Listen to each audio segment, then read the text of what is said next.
Hola, buenas tardes. Muchísimas gracias a la Escuela Política por invitarme a estas sesiones de Independencia para quién y especialmente a Pablo, ¿verdad? Que es con quien me he estado comunicando.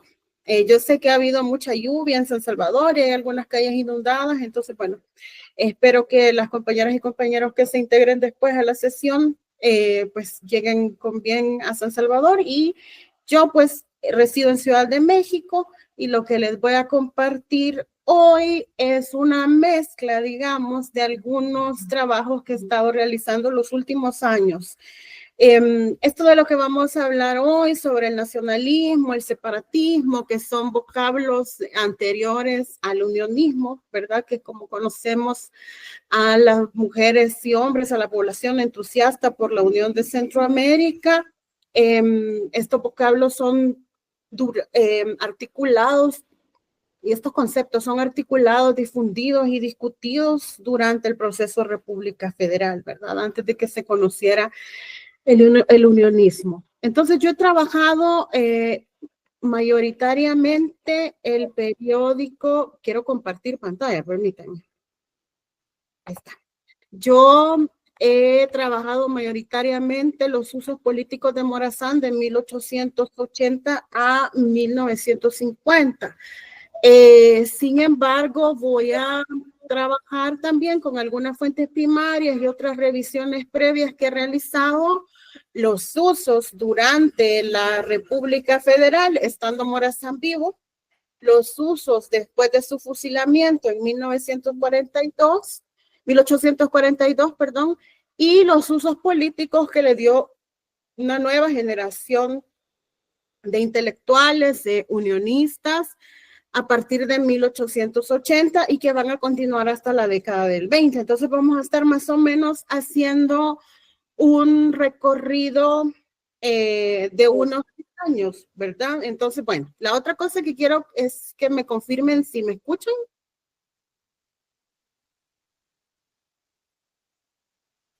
¿Me sí, pueden sí, se escucha. Sí, Sí, y la Elena, otra es si se ve la pantalla completa, porque yo trabajo en línea con las presentaciones, entonces no quiero que se vea ahí. Sí, pero ok. solo está el afiche. Sí, perfecto, muchas gracias. Entonces, esa es la ficha, ¿verdad? De la escuela. Este es el siguiente, es de la sesión. Y este era bastante interesante cuando lo revisamos con Pablo, porque es uno de los mitos vinculados a Morazán. Ustedes saben que en San Salvador se inauguró el primer monumento a Francisco Morazán en 1882. Eso fue durante la presidencia de Rafael Saldívar. Tanto Francisco Menéndez como Rafael Saldívar eran presidentes de El Salvador que estaban a favor de la Unión de Centroamérica. Entonces Saldívar en el 40 aniversario del fusilamiento de Morazán inaugura el monumento a Morazán, que ahora conocemos como Plaza Morazán, ¿verdad? Del escultor Durini. Y en Honduras, a los años siguientes, el presidente Marco Aurelio Soto también encarga que se erija un monumento a Francisco Morazán.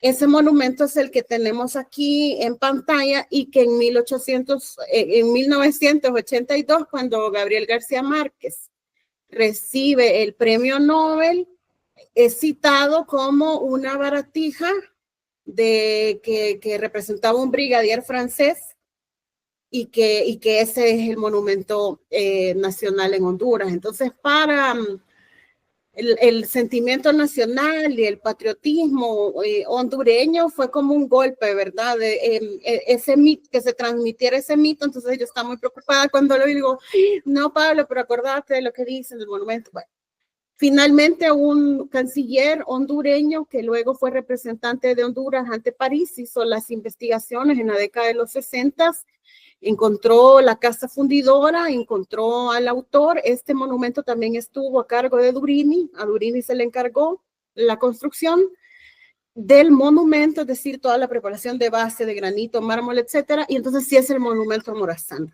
sí se pudo confirmar que era Morazán, y a otros trabajadores, otros autores, otros historiadores que han trabajado este tema, como Jorge Alberto Amaya, ya lo confirman como monumento a Morazán, pero la controversia es interesante, porque esta controversia era un mito que había sido transmitido durante mucho tiempo, que llegó a oídos de García Márquez, que lo cita en su recepción del Nobel, y también porque Morazán tuvo muchos enemigos en vida y póstumamente, ¿verdad? Había grupos políticos que luego van a ser partidos políticos, herederos de la nobleza guatemalteca que existió, ¿verdad? Que eran los marqueses de Isinena, que son opositores a Morazán, y entonces también esto que su monumento es una baratija circula muy bien, ¿verdad?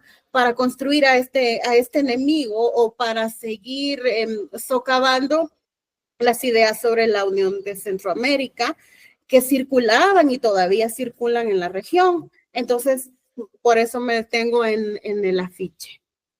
Otro elemento importante que creo que vamos a tratar hoy es que vamos a hacer este recorrido en estas 3 etapas, ¿verdad? Durante la federación, después del fusilamiento y a finales del 19, y vamos a ver cómo la representación y los usos de Morazán van cambiando, ¿verdad? Van cambiando, se van rearticulando para los intereses políticos del periodo. Casi todos son intereses a favor de la unión, o como ellos llaman, de la reunificación de Centroamérica.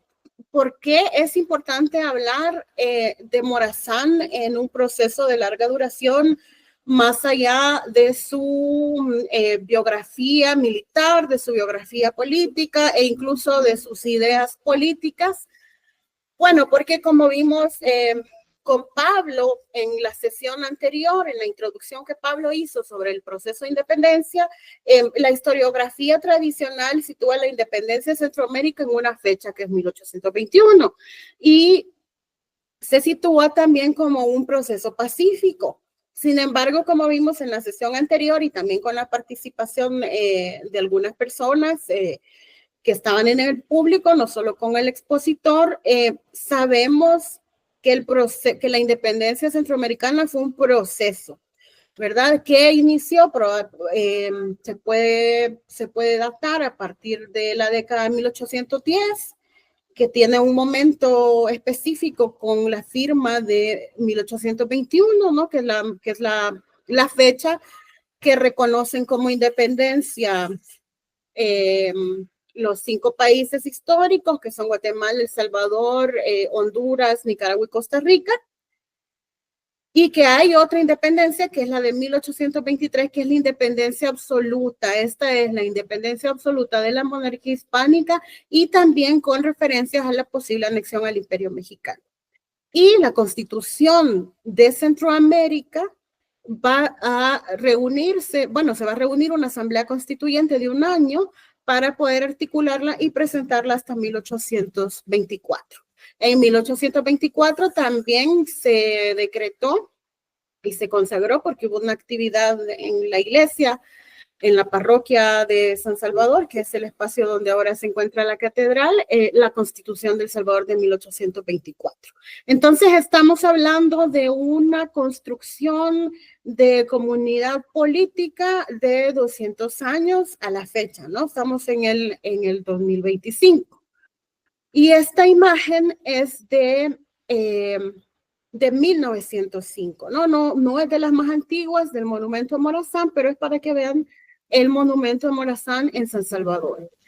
¿Qué ocurre también durante el proceso federal? El proceso federal también es un proceso que se puede reconocer como larga duración del proceso de independencia, que va a empezar a desarticularse en 1838, cuando Nicaragua pide salir, ¿verdad?, de la República Federal, y que va a continuar hasta 1842, cuando Morazán es fusilado en Costa Rica, ¿no? Y a partir de este momento, las 5 naciones todavía no son naciones, son estados, ¿no? Los 5 estados van a buscar los instrumentos políticos y también las estrategias y prácticas de una cultura política para articularse como estados nacionales y repúblicas, ¿verdad? Entonces, hay un ir y venir también de ideas, hay varios modelos a los que se quiere acceder. Centroamérica en ese momento es un espacio sumamente moderno que no ha sido abordado desde esa perspectiva en la historiografía tradicional hispanoamericana o latinoamericana de los procesos de independencia. El proceso centroamericano ha sido un poco ignorado, hay algunos esfuerzos, sobre todo varios realizados en México, para situar ahí a Centroamérica, ¿verdad? Pero ya vamos a hablar un poco de este laboratorio de la modernidad. Y otra cosa importante es que durante la federación hay constantemente el uso de la guerra, ¿verdad? La guerra es el instrumento para someter a las ideas políticas. Por eso Morazán es un militar, en realidad, ¿no? Es muy diferente. Es muy diferente el monumento de Honduras porque Morazán primero fue teniente del ejército de Tegucigalpa, ¿no? Y luego llegó a ser general del ejército federal, y en el monumento a San Salvador está desarmado. Bueno, tiene una espada, ¿no? Pero no está en batalla, ¿no? Entonces, en El Salvador aparece constituido como un estadista, ¿verdad? Sin embargo, hay un periodo de guerras y, por ejemplo, en 1995, después de la firma, en este periodo de las firmas de paz en El Salvador y Guatemala, Guadalupe Rodríguez de Ita, una historiadora, publicó un libro que se llamaba Manual de Guerras Centroamericanas, que eran fuentes sobre las guerras centroamericanas. Eran 90 años de guerra, ¿no? Y durante esos 90 años ella pudo situar desde los registros históricos en México 22 guerras. Es decir, que Centroamérica tuvo leves momentos de paz. Y esos leves momentos están vinculados al fracaso federal, ¿verdad? A esta desarticulación de esta república federal, que era un modelo que se quería seguir, y que también tiene que ver con una especie de trauma federal, lo llamo yo, ¿no? Ya podemos usar el concepto de trauma en la historia, en la historiografía. Entonces, un trauma es una huella que las generaciones van heredando, generaciones de comunidades políticas, digamos, que sabemos que las comunidades políticas son excluyentes, pero que está esa preocupación y la búsqueda para resolver el fracaso siempre va a ser militarista, ¿verdad? El siglo XIX es un siglo de guerras. Entonces, aquí está el monumento inaugurado en 1882 en San Salvador. Este monumento lo inauguró David Joaquín Guzmán, que ustedes lo conocen porque es un gran pensador del siglo XIX, que también creó una colección que pasó a ser el Museo Nacional de Antropología. Y él le dedicó un poema, le dedicó un discurso de poesía épica a Morazán.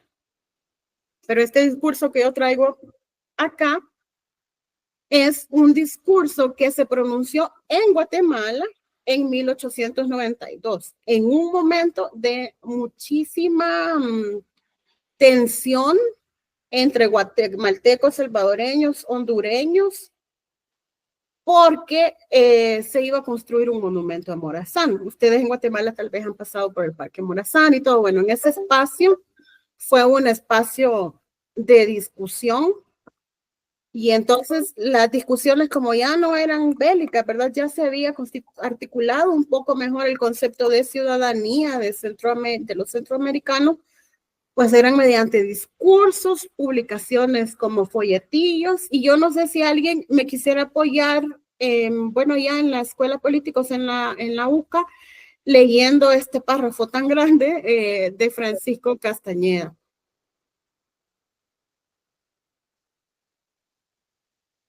Ahorita, Bendita labor la de enaltecer las glorias nacionales. El mundo moderno ha hecho de ella una religión, un culto, un nuevo fetichismo, en que no son ídolos grotescos los que se adoran, sino personalidades históricas que guían y alientan a la humanidad en el agitado drama de su vida. Vivimos en la época de los apoteosis y es ya una verdad axiomática que el cariño y la veneración de los pueblos hacia esas personalidades crecen a medida que crecen su civilización y su progreso. La razón es bien sencilla. Los hombres ilustres de un país son el carácter, las aspiraciones, los ideales, el espíritu mismo de ese país que, vivo y latente entre las brumas de lo pasado, palpita de las ideas de lo presente y lucha y forcejea por iluminar con su luz bienhechora las realidades del porvenir. Por eso es que esos hombres conviértanse en otros tantos símbolos y cada idea, cada principio tiene el suyo en la trascendental y simpática idolatría que los rodea. Francisco Castañeda, Guatemala, 1892. Muchas gracias. Gracias. Francisco Castañeda era un autor salvadoreño que vivió en Guatemala mucho tiempo y ahí publicó literatura. Y otro salvadoreño llamado Francisco Díaz también publicó por este tiempo una obra de teatro llamada Morazánica, la tragedia de Morazán. Es decir, que Morazán en este periodo es un personaje que está rearticulándose para la creación, de lo que está hablando Francisco Castañeda es lo que conocemos ahora como religión cívica, ¿verdad? Después de la independencia y la ruptura con el antiguo régimen, que se manifestó mayoritariamente y que fue como el evento quizás trascendental en Centroamérica, que fue la separación de la iglesia y el Estado, algunos elementos de la religión, de la práctica católica, continuaron y fueron reutilizados, refuncionalizados con otros usos políticos, ¿no? Por tanto, hay un uso de ciertos santos seculares que van a aparecer no solo en Centroamérica, sino también en América del Sur, con Bolívar, por ejemplo, incluso con San Martín en Argentina, que son resignificados como santos, ¿verdad? Son estos santos, estos héroes. En el caso de Morazán es un mártir porque fue fusilado después de un proceso reconocido por sus seguidores como una traición, que fue inmolado. También aparece así el vocabulario para hablar sobre el fusilamiento de Morazán. Y entonces vemos aquí que para finales del 19 tiene otra fuerza Morazán, ¿no? Aquí tiene una fuerza como de santo laico, ¿verdad? De un culto de lo popular, de una figura que en teoría va a unir a todas las comunidades políticas, pero que ya vamos a ver que en realidad también es un personaje que genera mucha división. Y también vamos a encontrar a Morazán como una referencia, uno, de estrategia militar y segundo, de ideas políticas. Ay, perdón que me equivoco, le doy, aquí está. Bueno, entonces más o menos esta diapositiva que ustedes ven acá es sobre lo que va a girar la presentación. Morazán nació en Honduras en 1792 y murió en Costa Rica en 1842. Y él fue general del ejército en Honduras. Bueno, primero fue teniente, luego fue general. Y fue presidente de la República Federal de Centroamérica en varios periodos. Fue elegido. Sus gestiones fueron ejecutadas entre 1827 y 1838. Morazán en este periodo toma una estrategia bien importante para resignificar el espacio centroamericano, que había tenido una hegemonía política, económica, ¿verdad? Y obviamente de relaciones diplomáticas, si se puede decir así, relaciones internacionales y comerciales, que era Guatemala.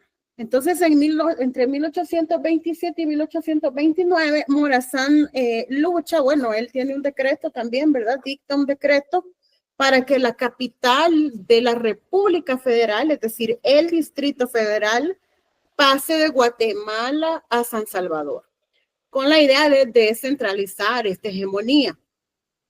Sin embargo, esa decisión le articula a Guatemala como una oposición ya del proyecto federal de Morazán, porque anteriormente el presidente Manuel Gálvez, que es el presidente del Estado de Guatemala, había adoptado algunas leyes que había decretado Morazán. Habían adoptado la ley del divorcio, la ley de educación laica, pública y gratuita, la ley de educación que proponía la creación de escuelas de niñas, es decir, estaban como alineados, ¿no? Pero al momento de sacar el poder político, y además que es un poder político simbólico, que le estaba quitando a la aristocracia guatemalteca y trasladarla a una provincia joven, que es el estado de El Salvador, eso le genera enemigos a Morazán en Guatemala. Digamos, la ciudad que más se opone a Morazán no es la capital, que es Guatemala de la Asunción, donde se firmó el Acta de Independencia, sino que es la antigua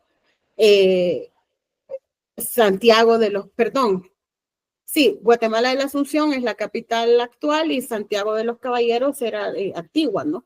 Entonces Santiago de los Caballeros se va a oponer porque ahí está todo este poder, están los marquesados, no están todos estos nobles de Guatemala, están los orígenes del arzobispo, ¿no? Entonces esa decisión le trae los primeros enemigos a Morazán. Y la segunda decisión es la de separar la iglesia y el Estado con el decreto de expulsión del clero de 1829. Entonces, en 2 años se crean muchos enemigos en Morazán y por tanto cuando es elegido siempre como presidente federal es un poco difícil también para él seguir articulándose con los estados nacionales, ¿no?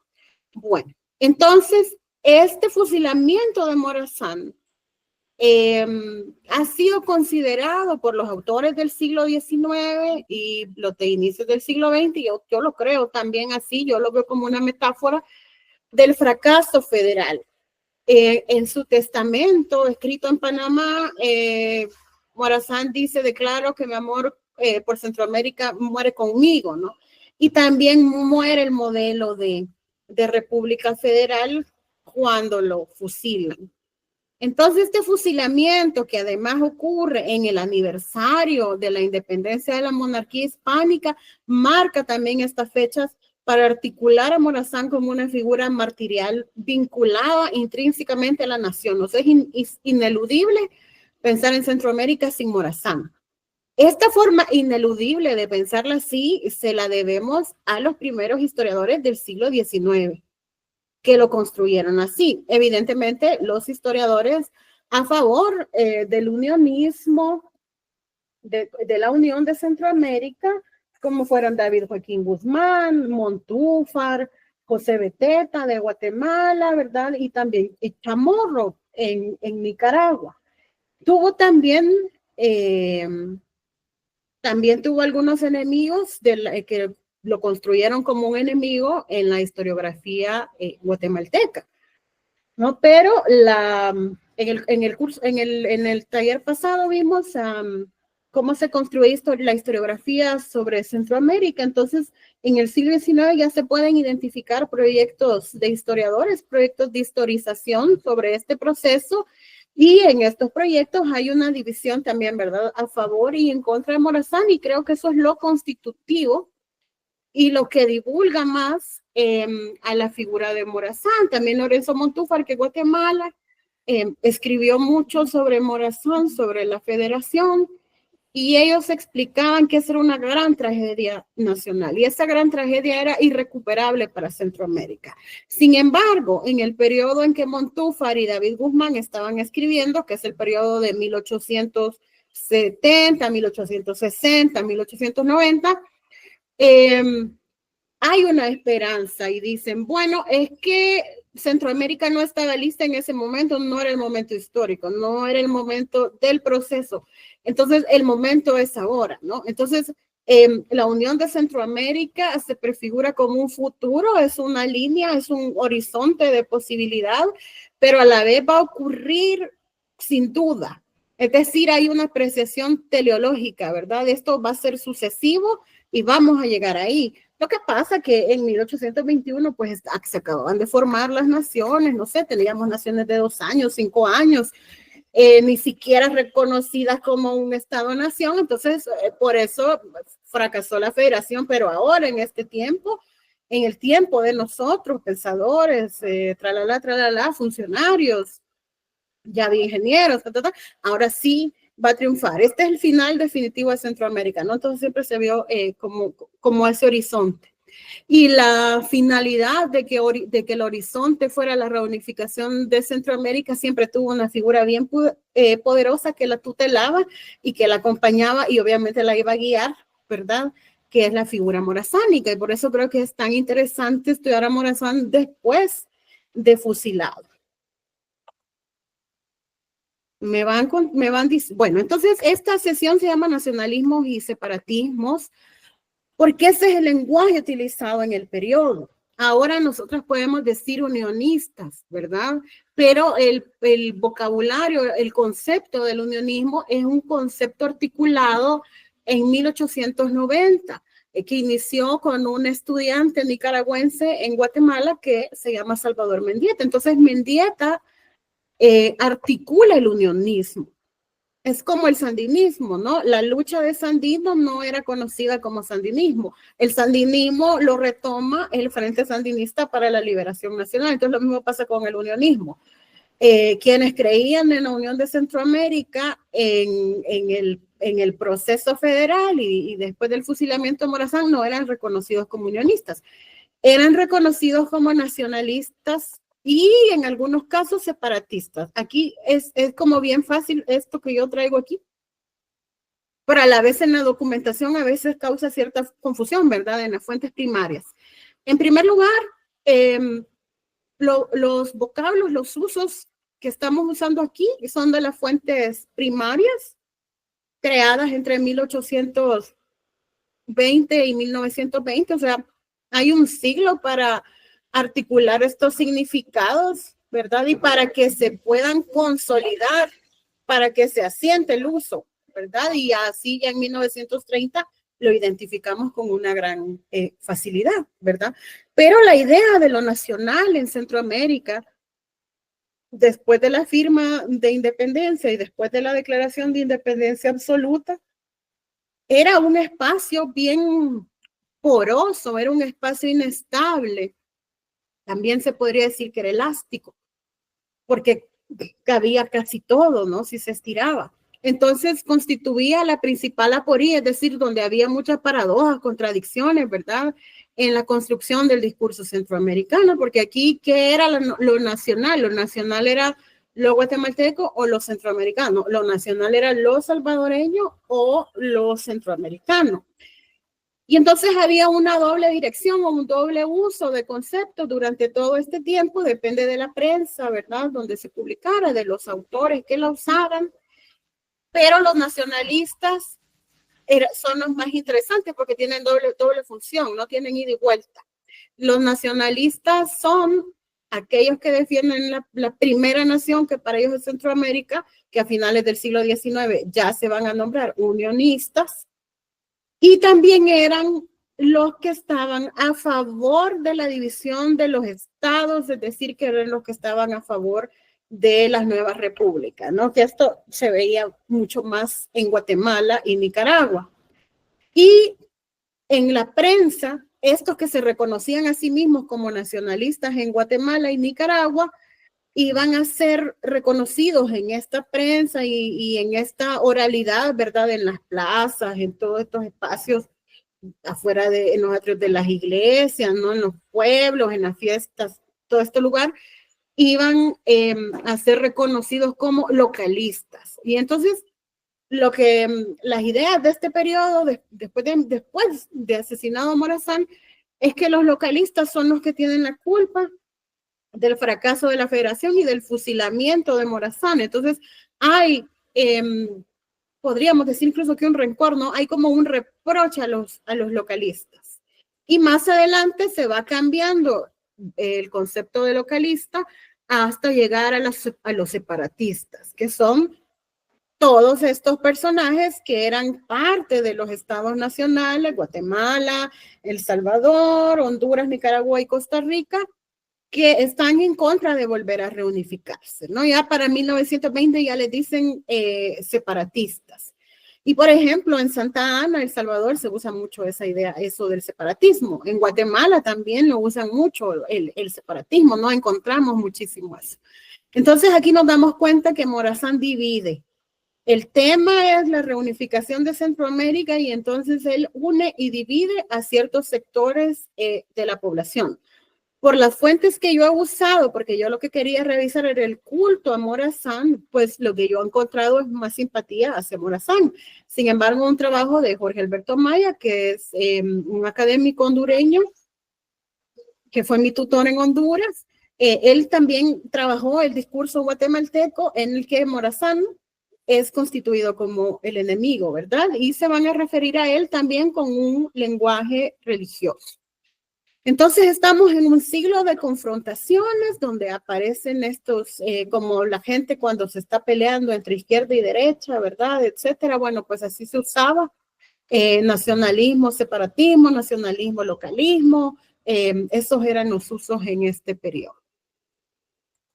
Y a pesar de que era un periodo como en el que se llevaron a cabo muchas guerras, con pobreza, ¿verdad? Porque creo que va a haber una clase sobre fiscalidad. Morazán tiene problemas también con la recaudación fiscal.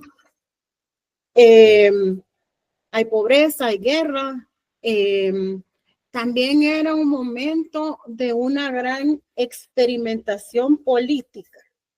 Había una ebullición de las ideas políticas de la Ilustración, ¿no? Estas ideas que eran como la modernidad política considerada.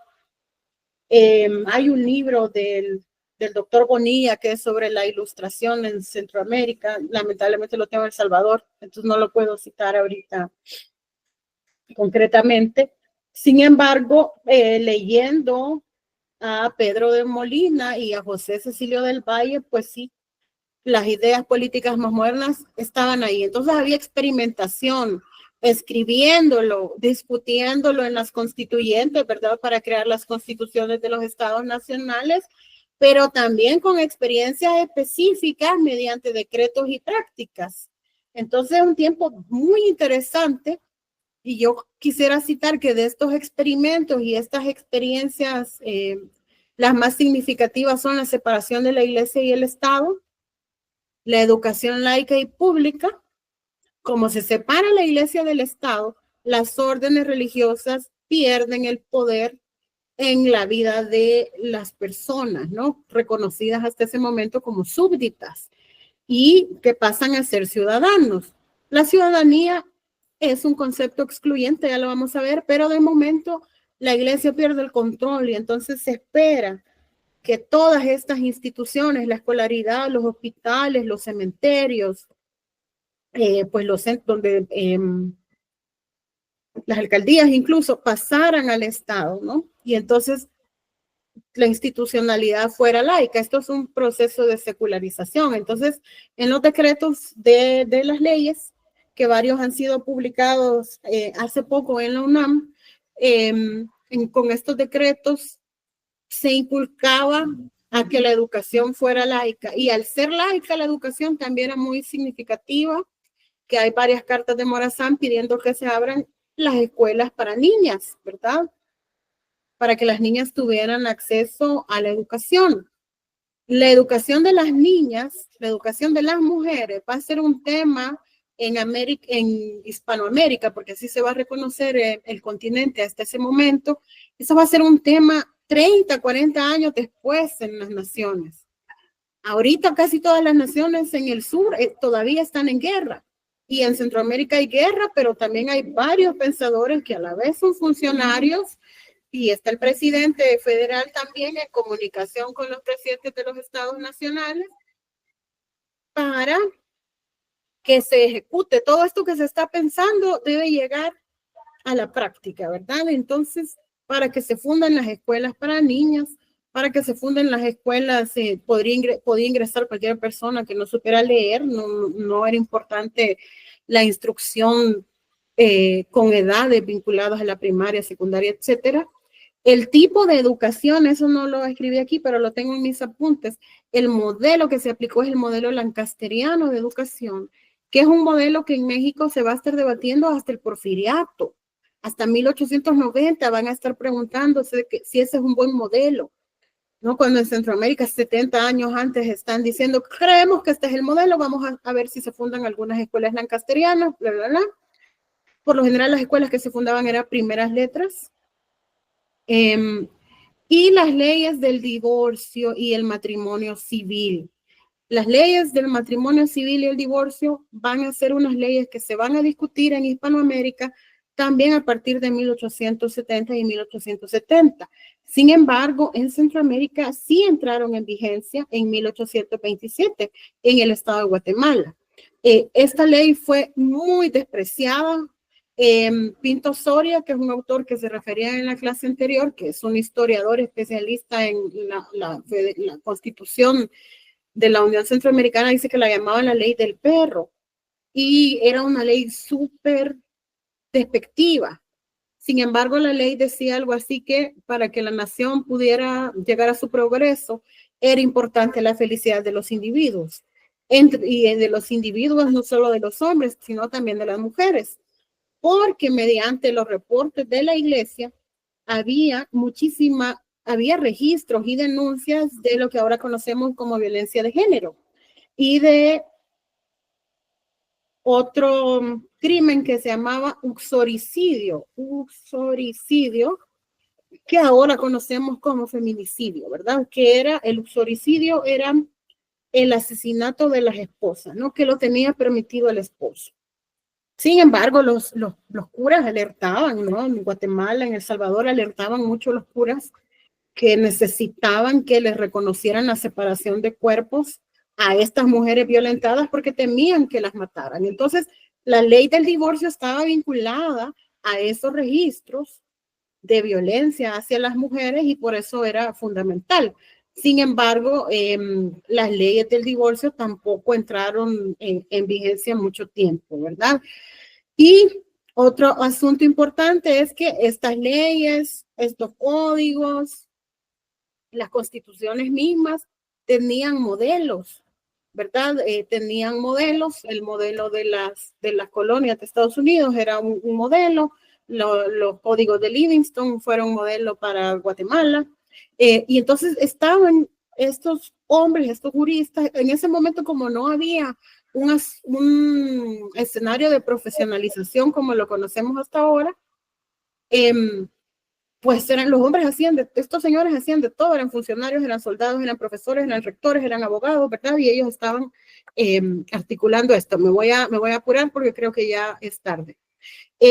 Bueno, entonces aquí hay un cuadrito que les traigo sobre todos los proyectos de unión de Centroamérica.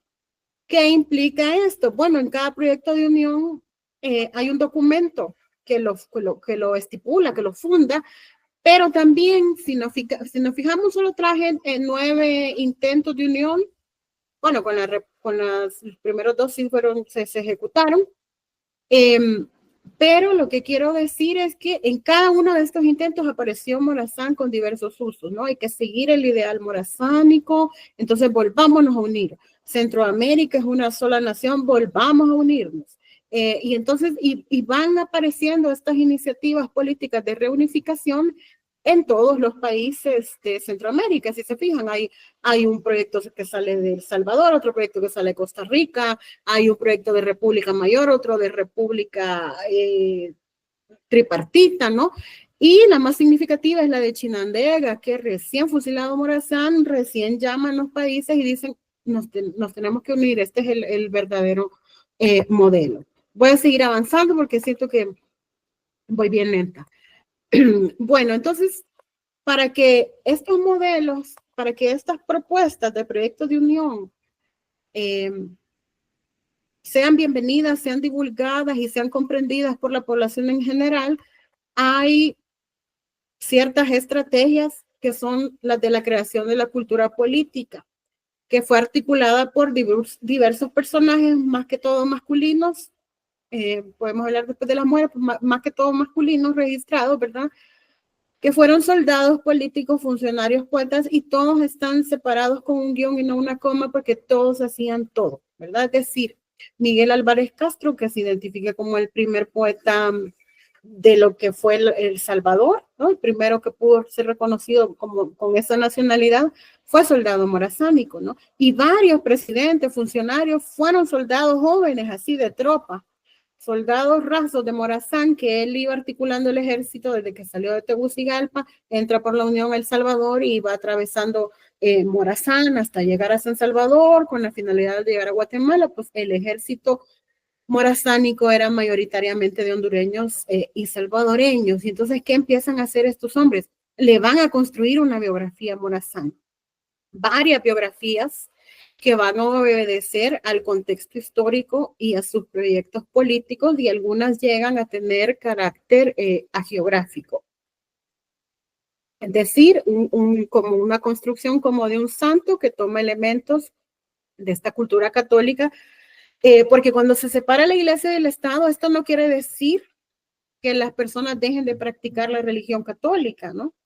Se separan para que dejen de centralizar el poder, porque de lo contrario, ¿cómo podría ser la independencia del sistema anterior, que es el antiguo régimen? Eso es uno. Y dos, cuando se discute en la constituyente la religiosidad, se espera que Centroamérica sea abierta a la recepción de otras religiones, ¿verdad? Religiones evangélicas, evangelistas, diríamos ahora, y por eso el lema federal es Dios, unión, libertad, ¿verdad? Porque hay una apertura al culto religioso. Sin embargo, las constituyentes y también las constituciones nacionales y la práctica en sí va a relegar a la vida privada a este culto católico, hasta que regresan al cuerpo de Morazán años después. Ya van a ver qué interesante. Entonces, se empieza a construir así a Morazán, ¿verdad? Entonces, ¿cómo se construye Morazán? Hay varias formas.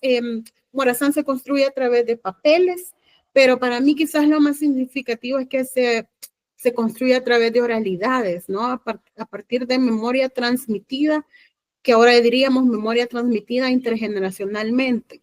Entonces, se habla de Morazán en cantos, en poemas, en coplas. Algunas de esas coplas y poemas llegan a ser impresas hasta 1880 y 1890.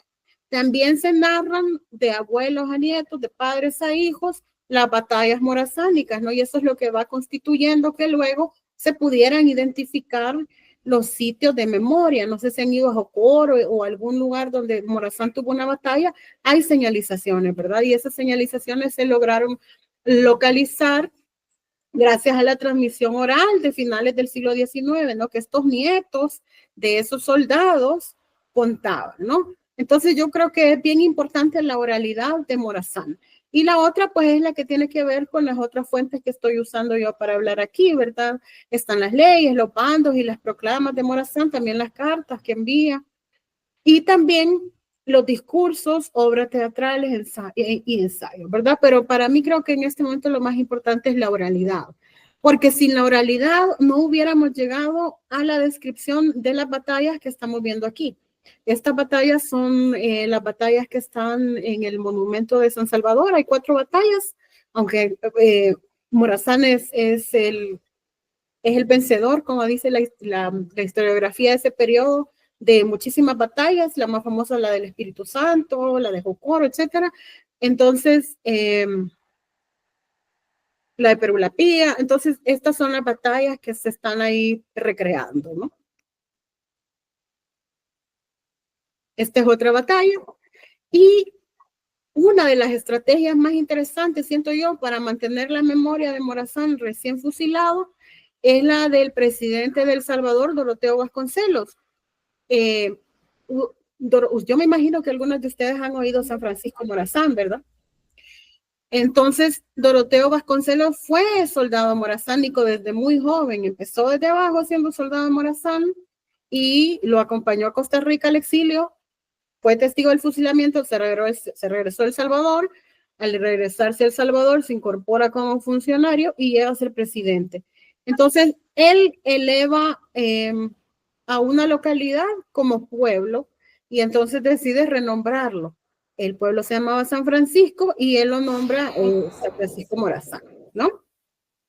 Aquí hay otras notas sobre Vasconcelos, ¿no? Porque es importante Vasconcelos y está bastante olvidado, porque son los presidentes federales, no han sido tan estudiados.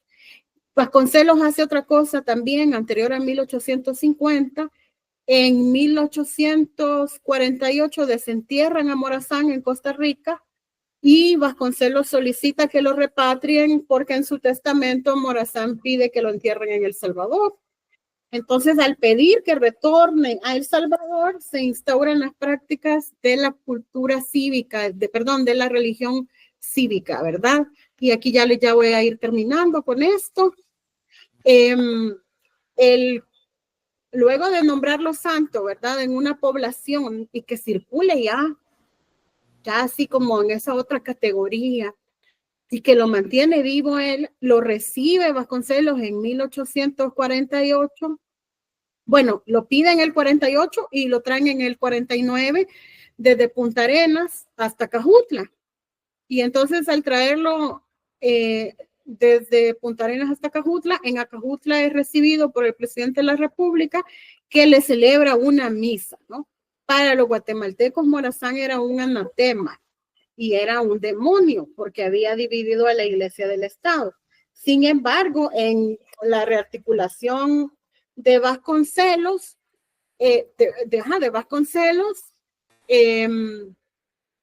hay que recibirlo con honores de dignatario y los honores van a ser católicos. Entonces hay una gran misa en el templo de Sonsonate, que ahora es catedral. Es una misa de cuerpo presente, empieza la vela funeraria y luego empieza el recorrido por todo el país para que finalmente llegue a San Salvador.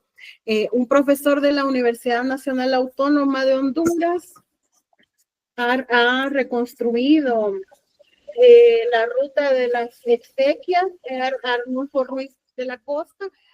Él la reconstruyó y se tardaron 10 años, ¿verdad? Porque pasó por Sonsonate, Aguachapán, Santa Ana, Popa, Mexicanos, Cojutepeque y San Salvador. Entonces yo esto lo llamo también la transfiguración de Morazán, porque toda esta procesión para enterrarlo, ¿no? Lo articula también dentro de un repertorio súper católico, súper religioso, ¿verdad?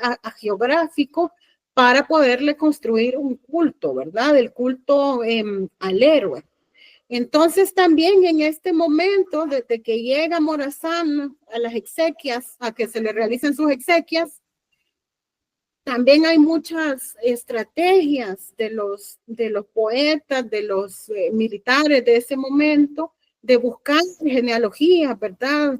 ¿Con quién lo vamos a comparar? Nos vamos a ir a la Edad Media, nos vamos a ir a la Edad Antigua, ¿con quién lo vamos a comparar, verdad? Pero finalmente lo que triunfa, pues es un discurso un poco más de santoral.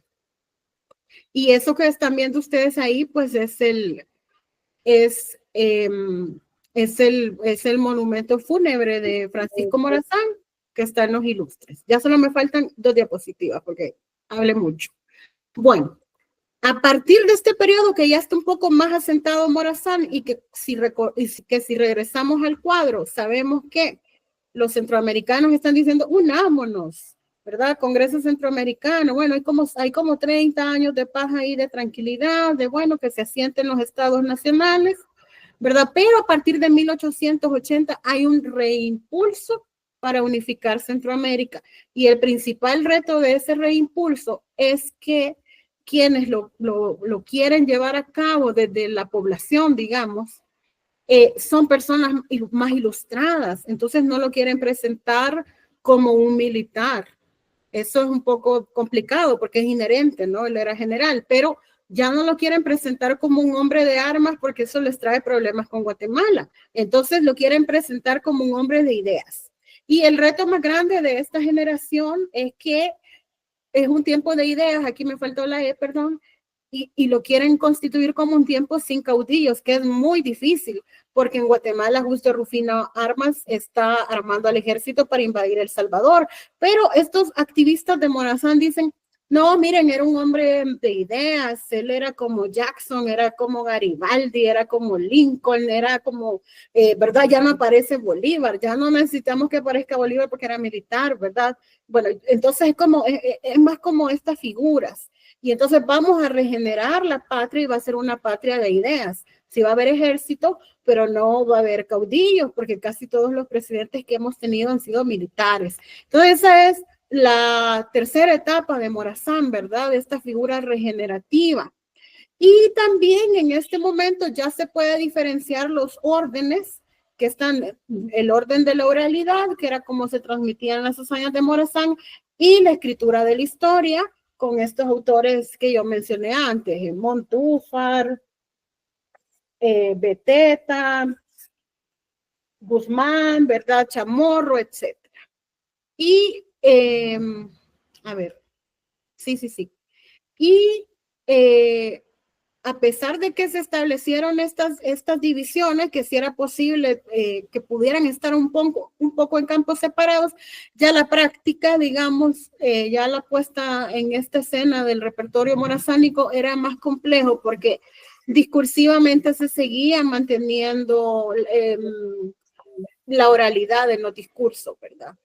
Entonces, creo que voy a cerrar con esta cita súper grande de la que solo voy a destacar esto, que ya no se está hablando de Morazán militar recién fusilado, ¿verdad? Que cómo nos duele, que lo fusilamos y en realidad nos teníamos que unir, sino que aquí es un símbolo, es el hombre idea y es el hombre principio, ¿no? Sobre los principios que se va a fundar una nueva nación. Y este discurso es el que va a seguir permeando y moviéndose hasta las décadas de 1910 a 1920. Y aquí voy a cerrar con unas figuras morazánicas también. Las representaciones visuales de Morazán son mayoritariamente las esculturas. En Honduras hay una tradición más pictórica y, digamos, esta gráfica ya es de finales del siglo XIX. La imagen que ven a su lado izquierdo es de 1917 y la que ven al lado derecho de 1942, basado en un grabado de como 1860. Entonces, creo que mejor lo voy a dejar aquí, porque yo me emociono mucho y podemos seguir más adelante, pero quizás sería mejor abrir a preguntas. Un aplauso para Elena. Vamos a abrir un espacio para preguntas y comentarios. No sé quién va a ayudar con los micrófonos para trasladarlo, Eduardo y Guillermo. Estamos listos pues para ver si hay preguntas, algún comentario. Gloria levantó la mano aquí por Meet. Vamos a ver. Aquí Meet. No. Dale ahí con Claudia. Y estate atento mejor para llevar el orden. Sí, se ve pues, digamos, la gran importancia del pensamiento unionista de Morazán, ¿verdad? Y no solo ellos, pues, porque, por ejemplo, vaya, ahí cuando veníamos nosotros recién pues llegando, estaba la diapositiva del papel del doctor Vasconcelos, que pues llegó a ser presidente en El Salvador y fue uno de los soldados que peleó junto a Morazán. Sí, yo siento que ese ideal, ¿verdad? Incluso lo rescatan nuestros, allá en la Ley General de Educación, los famosos fines de la educación nacional, el unionismo, la unidad centroamericana, lo rescatan, al menos esa es la filosofía. Pero desgraciadamente, pues hoy con esta última decisión de Bukele de salirse del sistema de integración centroamericana, o sea, esa es una aberración, sinceramente, pues porque veamos hoy cómo está con el caso ahí en el Golfo de Fonseca, el incidente que se ha armado alrededor de la isla Conejos, pues, o sea, yo siento que pelearnos por un territorio, un pedacito de tierra, y no pensar, pues, digamos, en la unidad, que es con que así nacimos originariamente como independencia, como digamos en el caso nuestro, pues, Y él, lo grandioso de él, pues, y algo otros que lucharon junto a él, es mantener esa unidad. Lamentablemente, el tema de eso se trata, de los unionistas y de los separatistas. Así que yo siento que sí, en su momento fue, digamos, desempeñó su papel, y ahorita, pues, nosotros, al menos en teoría está, que deberíamos de perseguir eso, porque, como dice el dicho, ¿verdad? Unidos somos fuertes, separados somos débiles. Sigue. Muchas gracias. Quiero tomar Vamos a permitir 3 participaciones, y luego reaccionás, por favor. De acuerdo. Buenas tardes a todos, gracias por la ponencia. Yo quisiera solamente hacerle una pregunta, si usted puede ahondar o ampliar un poco más sobre por qué, o sea, qué razones estaban a la base de que tantos intentos de unión no se dieran. Sí. Y contrastar eso con, o sea, escuché como por lo menos 4 cosas que a mí me parecen de vanguardia que Morazán impulsó en su actuar, ¿verdad? Entre ellos habló algo sobre mujeres, bueno, el tema de la educación, lo del Estado, separar la iglesia del Estado y otros elementos. Entonces me pareció curioso cómo usted mencionó, y Nicaragua de repente se sale, y ahora también se ha salido desde hace mucho tiempo de la intención de trabajar como una Centroamérica.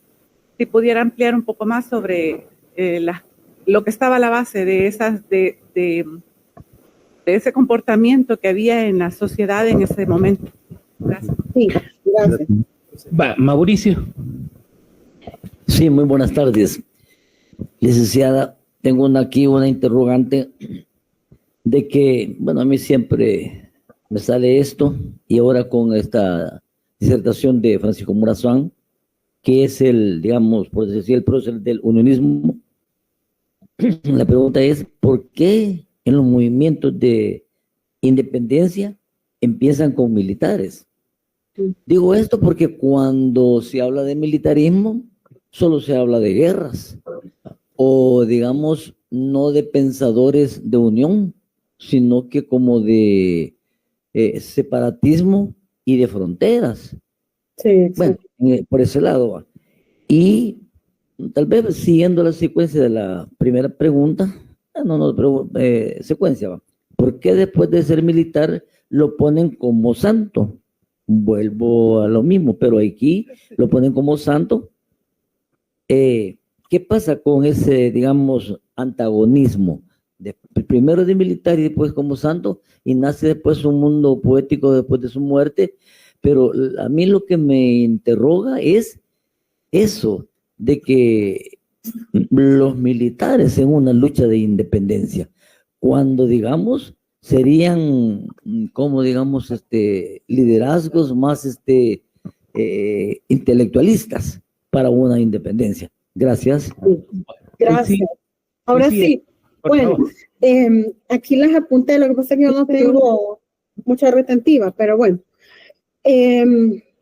El primer compañero hablaba del sistema de integración y de problemas del presente, ¿verdad? Con relación a los límites territoriales de las naciones centroamericanas.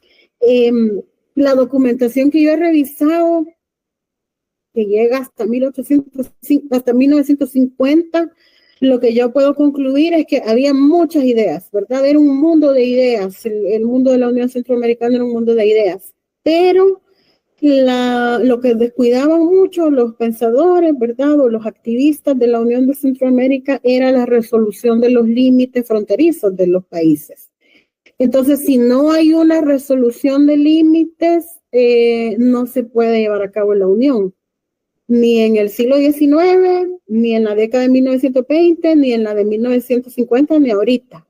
Porque paralelamente, digamos, hay otro proyecto de unión de 1917, que es de donde sale esta imagen que les traigo aquí, la de Morazán rodeado por banderas, ¿verdad? Ese proyecto de unión lo propone Honduras en el contexto de la Primera Guerra Mundial, muy preocupado, ¿verdad? ¿Cómo va a quedar la geopolítica? ¿Cómo va a quedar el espacio político después de esta guerra? Que en ese momento se conoce como la Gran Guerra Europea. Pero al mismo tiempo había una comisión en La Haya y otra en París para que Honduras reclamara las mismas islas de las que estamos conversando ahorita. Es decir, es un siglo de estar disputando las islas, lo mismo la controversia de Nicaragua y Costa Rica con el río San Juan. Entonces, el asunto fronterizo es un asunto también nacionalista, ¿verdad? Y imperialista no, porque son naciones bien pequeñas, pero de expansión del poder, ¿verdad? Y del control del poder y del control del territorio. Entonces, yo creo que es bien interesante y le agradezco al compañero el aporte sobre el problema fronterizo actual, que yo creo que también es una causa para que fracasaran los proyectos de unión. Las delimitaciones de los límites, ¿no? Que es como se llamaba, resolución y delimitación de límites. No sé si con eso le respondí, pero digamos es algo que hay que tener en el presente. Y lo voy a vincular a la 3 también, ¿verdad? Porque decía el compañero que siempre se piensan estos procesos de independencia desde la militarización y la delimitación de las fronteras. Pues sí, ¿verdad? Yo no conozco un proceso de independencia que no haya tenido una vinculación bélica.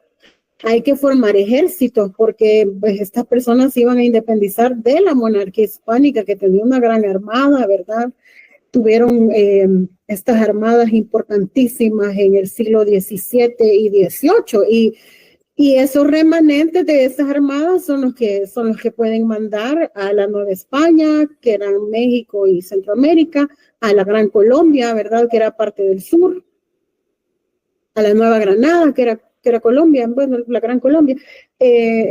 Entonces, el asunto, creo yo, es cómo se construye también los usos de las ideas políticas de ese tiempo para fines de control, ¿verdad? Por eso es que los militares son muy fans de Morazán, aparte que el hombre era militar, es que eso no se lo podemos quitar, ¿verdad? Y bueno, pues sí fue, yo creo que la formación de los ejércitos en el siglo XIX era bien importante, ¿verdad? Porque lo que buscaban esos ejércitos del siglo XIX era defender a las naciones. No es equiparable ni comparable al proceso actual de militarismo, ¿verdad? No solo en El Salvador, sino en otros países centroamericanos. Aquí en México también está bastante militarizado. Quizás podemos hablar de la militarización si sale otra pregunta, ¿verdad? Pero digamos, sí habría que separar un poco las ideas de las finalidades de las construcciones de los ejércitos. En el proceso de independencia sí era importante, ¿verdad?, tener ejércitos. Y ahorita en un ejército no es equivalente a un ejército independentista, un ejército que está pasando por un proceso, que está militarizando, que es una institución importante para llevar a cabo control, ¿verdad?, en el Estado, porque los otros eran como de defensa. Costa Rica, después de la guerra de 1948, después de 1948, Costa Rica volvió al ejército, ¿no? Es un gran ejemplo de abolición de esta institución política. Sin embargo, en el 19 era necesario. La primera independencia atlántica es la de Haití, ¿verdad? Es una independencia también que tiene unas grandes raíces intelectuales, que es analizar la Declaración de los Derechos Humanos, ¿no? Que los hombres no tenían por qué ser esclavos. Entonces, ese es el punto que mueve a la independencia de Haití, pero luego hay una gran guerra, ¿verdad? Luego viene esta gran guerra, la respuesta francesa. Entonces, se tenían que formar los ejércitos. Y los ejércitos independentistas, yo no soy especialista en ejércitos, hay un autor que yo les recomiendo mucho que se llama Héctor Strobel del Moral, y él ha dado algunos cursos, creo, para Centroamérica también, Héctor. Él sí trabaja cómo se constituyen los ejércitos, entonces yo no puedo, realmente no soy especialista en ejércitos, yo trabajo más ideas políticas, ¿verdad? proyectos políticos intelectuales, ¿verdad? Pero sí hay una diferenciación entre la articulación de un ejército nacional de defensa, o sea, las naciones eran muy jóvenes, y los proyectos de militarización actual, que me parece un gran tema. Y con respecto a la compañera, ¿qué razones eran las que siempre oponían, ¿verdad? Para que la unión se pudiera ejecutar. Pues es bien interesante porque la primera está vinculada también a este asunto de los límites territoriales, ¿verdad? Los límites. Resolver o no resolver los asuntos de los límites para cada estado nacional. Por ejemplo, Santa Ana quedó adentro de El Salvador, pero Santa Ana, pues sus vinculaciones eran más con Guatemala, ¿verdad? Ya en la próxima clase con Mario Vázquez vamos a ver cómo Chiapas era parte de la Capitanía General de Guatemala y ellos se quieren hacer mexicanos. Entonces, bueno, eso tiene que ver también con los intereses de las élites. Ahora sí que vamos a usar el concepto de locales, ¿verdad? Las élites locales, que para el caso guatemalteco no querían perder los privilegios. El privilegio más grande era el de las relaciones comerciales en el Atlántico, especialmente con Inglaterra, ¿verdad? Casi todo el mundo quería tener, o sea, después de estar enviando materiales toda América, estar sosteniendo a España, ¿verdad? Y que se generaban monopolios en ciertas localidades, pues ahora el mercado lo querían abrir mayoritariamente Inglaterra. Entonces, no perder los privilegios, ¿verdad? Tanto Guatemala como El Salvador exportaban grana cochinilla y añil. Entonces, bueno, ahí hay un asunto que tiene que ver entre los límites de las fronteras, que también son control del espacio, ¿verdad? Y pues los privilegios económicos o políticos de los grupos locales. En el caso de Guatemala es más específico porque ahí sí había, ¿cómo se dice? Nobles, ahí sí había nobleza, ¿verdad? En los demás, las demás provincias no había. No había noblezas, no había marqueses, no había títulos nobiliarios, entonces no perder eso. Y con respecto a lo de las mujeres y las niñas, si quieren lo continúo después de las preguntas que hay de Gloria y de Daniel por Meet. Nelson, las preguntas o comentarios por Meet. Está abierto, ¿a quién va primero? Gloria. Gracias, buenas tardes. Les saludo desde Honduras y tengo dos preguntas. La primera va relacionada al tema de mujeres, Elena, que también mencionaba la compañera en San Salvador, y era si hay registros previos sobre pensamientos feministas a las ideas consolidadas en las leyes proclamadas por Morazán y si realmente se puede decir que fueron propios o habrían sido transmitidos por doña Josefa. Ok. Y la segunda, si hay estudios recientes sobre los usos de las modernos, se puede decir, usos de las ideas políticas de Morazán en la política en la modernidad. Principalmente me llama la atención La Filmina de la Derecha, que es un álbum de Morazán, creado por Tiburcio de Carías, el dictador del siglo pasado en Honduras, que era nacionalista, ¿verdad? Y hoy vemos como el gobierno actual de la presidenta Castro está enarbolando siempre las mismas ideas, pero de una óptica, según ellos, más refundacional y más orientada a un socialismo, neosocialismo al estilo venezolano, como ellos mismos lo han dicho. Ok, gracias.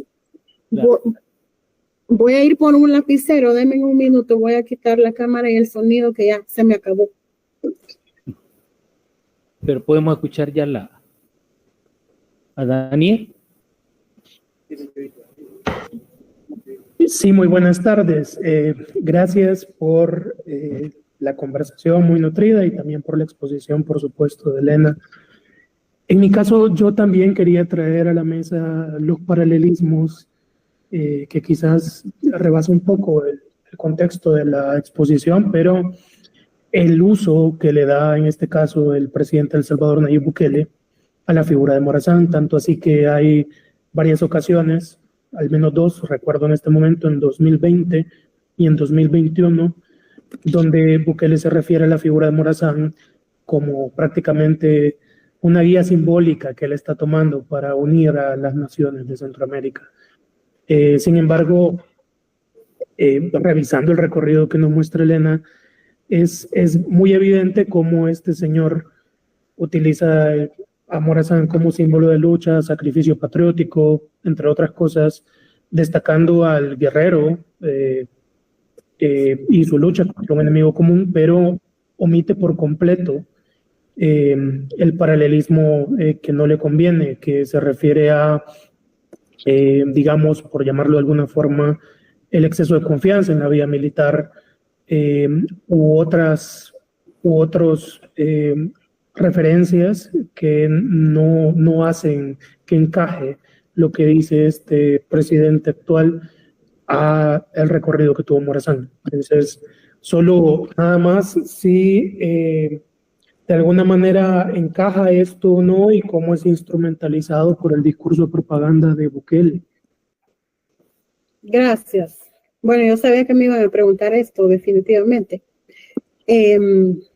No sé si va a haber otra pregunta para que responda. Creo que en este momento sí hay una más aquí en el público. La compañera Vicky. Ajá. Sí, bueno, mi pregunta iba en relación a Costa Rica. ¿Cuál fue el rol que jugaba Costa Rica? O sea, ¿por qué lo fusilan allá? Uh-huh. Y, o sea, no era solo Guatemala quien se oponía, ¿verdad? Sí. Sino que sí, también, obviamente, en Costa Rica también. O sea, ¿cómo estaba Costa Rica en todo ese proceso? Que casi no se menciona, ¿verdad? De acuerdo. Bueno, lo primero que yo les tengo que decir es que, como yo dije al inicio, lo que yo trabajo es el periodo de 1880 a 1950. Eso es con lo que yo me especializo. Sin embargo, para llegar al Morazán de 1880 hay que irnos a la federación, ¿verdad? Entonces, las fuentes primarias federales no las manejo tanto. Yo creo que hay que ser honesto, ¿no? En la clase pasada también el compañero dijo, bueno, este no es mi campo de experticia, he hecho un recorrido historiográfico. Entonces, con esto no puedo responder claramente el papel de Costa Rica, porque yo he estudiado a Costa Rica a partir de 1880 y sobre todo en el proyecto de República Federal de 1920, que creo que se lo van a ver con Héctor Lindo. Entonces, en Costa Rica lo que se hace es, Morazán es elegido para ser presidente de Costa Rica, pero al llegar, bueno, él anuncia que se va de El Salvador, que se va la familia, manda una carta, ¿verdad? Se va a mover toda la familia, pero al llegar a Costa Rica se le hace un juicio sumario, y el juicio sumario es el que lo lleva al fusilamiento. Hay un texto muy breve que está basado en tradición oral posterior al fusilamiento, pero también hay que ver desde dónde ha sido escrito. Ha sido escrito desde una persona morazánica, digamos, ¿verdad? Que le interesa a Francisco Morazán. Entonces, lo que dice es que han hablado con niños en ese momento, o sea, los que eran niños en 1848, que escucharon cómo fue el fusilamiento en el 42, porque este texto se escribió en el contexto de hablar del regreso de Morazán a El Salvador, ¿verdad? Del traslado de los restos. Entonces, lo que pinta este texto es un texto muy lúgubre, o sea, que lo fusilan, pero hay inmediatamente un arrepentimiento, y que el presidente de Costa Rica en ese momento, que el presidente Mora, bueno, por eso les digo, hay que ver desde dónde es la fuente, va con unas sábanas blancas a cubrirlo, ¿verdad? Porque pues los fusilados se dejan los fusilados, sobre todo en un contexto de guerra, se dejan expuestos públicamente, ¿verdad? Para escarnio de rebeldes y para pues que no se vuelvan a repetir este tipo de rebeliones. Entonces, para que no quedara expuesto públicamente, lo reconocen, digamos, como esta gran figura que ha caído ahí por traición, y lo cubren con unas sábanas y lo trasladan a una fosa. ¿verdad? Y desde esa fosa es que lo van a desenterrar en el 48.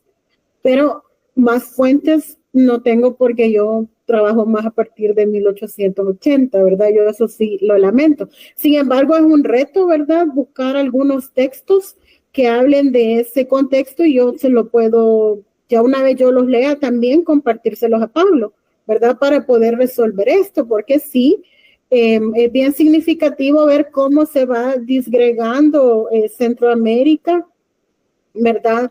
En Guatemala sí hay partidarios de la Unión y hay no partidarios de la Unión. En Nicaragua se sale en 1838, ¿no? Costa Rica recibe a Morazán, pero también pues lo fusilan. Es decir, es cómo se articula la política en cada república, ¿verdad? Son repúblicas bien jóvenes que también están experimentando incluso cómo se va a ejecutar la ley, o sea, todavía están ejecutando fusilamiento, ¿verdad? Entonces, es interesante. Entonces, a la compañera que preguntó lo de Costa Rica, tengo eso pendiente, pero yo puedo buscar, ¿verdad? Para que tengamos como una mirada un poco más. Luego, volviendo, voy a empezar de atrás para adelante. Me voy con Daniel. Sí, yo me imaginé que la pregunta, ¿verdad? Del uso morazánico.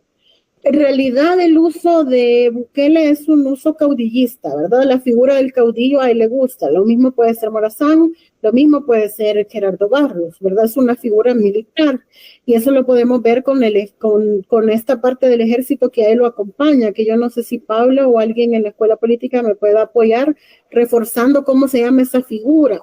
No sé si es el batallón presidencial, no sé cómo se llama. Esta figura que es una mezcla como de Star Wars con la República Federal, ¿verdad? O sea, que tienen esta ropa decimonónica, un poco ubicua, porque otra cosa interesante de los ejércitos es que como aquí no había tantos ejércitos, la ropa que viene es así, es francesa de segunda mano, ¿verdad? Entonces, el vestuario militar afrancesado es de segunda mano también.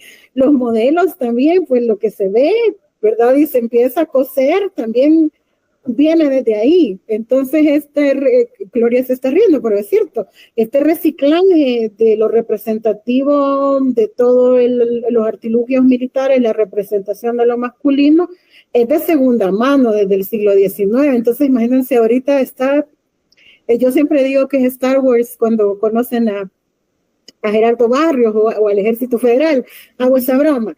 Pero esta broma no nos tiene que hacer olvidar, ¿verdad? Lo que está apuntando Daniel, que es el uso que se le está dando a Morazán, que también es algo que le interesa a Gloria, en el presente, ¿verdad? Porque las ideas del presidente solo son el interés caudillista, ¿verdad? Que es esta figura de un caudillo que une pueblos. Dos, ¿con qué naciones tiene el interés de unión, verdad? Creo que es bien evidente la relación con Honduras, pero ¿qué va a pasar con Nicaragua y con Guatemala, verdad? El mapa geopolítico centroamericano es bien cambiante, ¿verdad? O sea, las elecciones de Costa Rica vienen pronto. Los periodos presidenciales son distintos en cada país también, ¿no? En Guatemala son 4 años, en El Salvador era quinquenio, ahora va a pasar a sexenio, en Nicaragua es reelección indefinida, ¿verdad? De Ortega, siguiendo el modelo de corporación familiar nacional de Somoza. Entonces sí hay muchos matices ahí. Entonces lo que Bukele utiliza, pues es lo que utiliza la cultura masculina, ¿verdad? La cultura de la masculinidad hegemónica en encontrar una personalidad masculina fuerte, en este caso sería Morazán, y desviar la mirada de toda la idea del progreso material y espiritual, que era como se llamaba en el siglo XIX, lo que ahora conocemos como derechos civiles, ¿verdad? Estas ideas de la ley de la educación para las niñas, de la ley del divorcio, todo esto se llamaba progreso material, ¿verdad? De las naciones, progreso espiritual. Ya los conceptos de derechos civiles, tal vez alguien que esté aquí en el público nos puede ayudar más, pero ya son más conceptos del 20. Claro, los derechos del hombre y de la mujer son del 19, ¿verdad? Del 18, perdón, después de la República, después de la fundación de la República, después de la Revolución Francesa, ¿verdad? Pero digamos, como los conocemos ahora, pues ya es más un asunto del siglo XX. Pero digamos, claro, obviamente es más fácil creo yo que es más fácil pensar en el Morazán a caballo que en el Morazán que tiene un texto en la mano, que es el testamento de él, ¿verdad? Allá en San Salvador. Es más fácil pensar siempre en una figura beligerante que va a ser controversial, ¿verdad? No sé si eso responde a Daniel. Y ahora con respecto a lo que pregunta Gloria, pues es bien interesante lo de las mujeres. Bueno, pero primero me voy a ir al uso actual en Honduras, ¿verdad? Bueno, este álbum también lo traje por eso, se lo estaba comentando a un amigo en la mañana, el álbum de Morazán de 1942, yo lo conocí y lo consulté en Honduras, en una estancia que hice en el 2017, y fue un elemento de propaganda de Tiburcio Carías Andino, que ya llevaba 10 años en el poder, ¿verdad?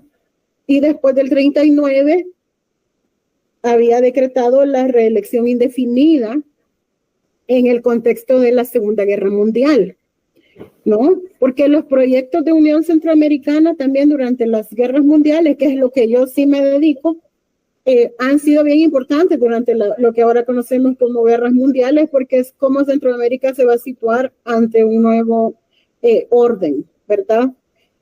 Paréntesis, dice Pablo que se llama traje de guardián de honor presidencial. Bueno, entonces digamos la guardia de honor, ¿no? Sería el concepto de lo que yo digo que es Star Wars meets Gerardo Barrios. Bueno, entonces el uso que le da Carías a Morazán es bien importante porque Morazán en Honduras sí es bien querido y es bastante aglutinante. O sea, las feministas pueden estar con Morazán, los punks pueden estar con Morazán, los sectores conservadores pueden estar con Morazán. Digamos, sí hay una religión cívica alrededor de Morazán, y a la vez en Honduras, algo que me gusta mucho, no solo están las prácticas de la religión cívica hasta el presente, hay mucha investigación sobre Morazán, ¿verdad? Hay historiadores que están volviendo constantemente a la figura de Morazán y las fuentes, que es algo que yo admiro mucho de la forma en que se ha creado, se ha estructurado los estudios de la historia en Honduras.